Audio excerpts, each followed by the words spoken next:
gives you the option to start a new BLD file, open an existing, which can be done by either clicking and searching for it or taking it from the list of saved BLDs.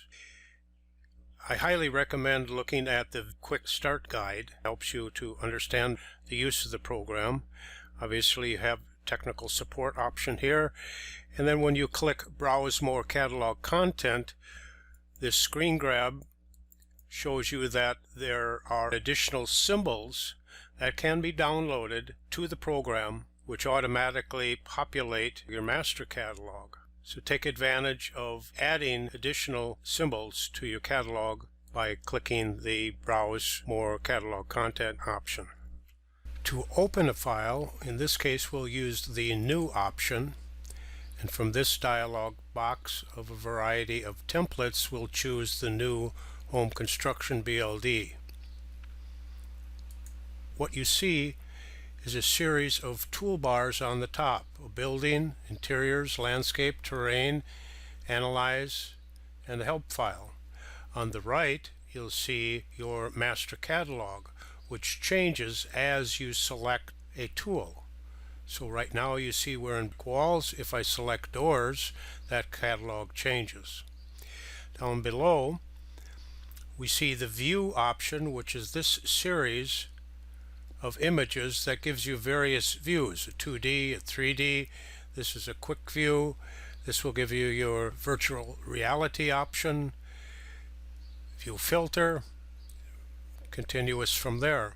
And to the right of that are your various controls for zooming, zooming to extents, and for panning.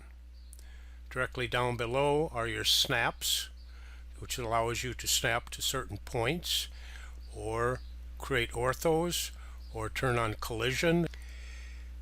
To the left of that, shown here is Cartesian grayed out. What this allows you to do is enter dimensions and draw a wall or enter a height of an object by typing in an exact dimension.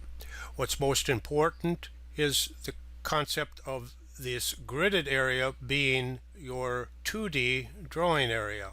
If I zoom out, you'll see a rectangle that represents your landscape, and the grid is a 4x4 grid, which can be turned on and off down below by clicking on the grid option. Now that grid is off.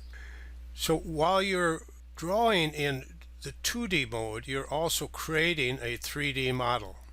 So if I switch to the 3D option and select 3D overview, you see the green terrain. I switch back to 2D, and now we are in the 2D mode.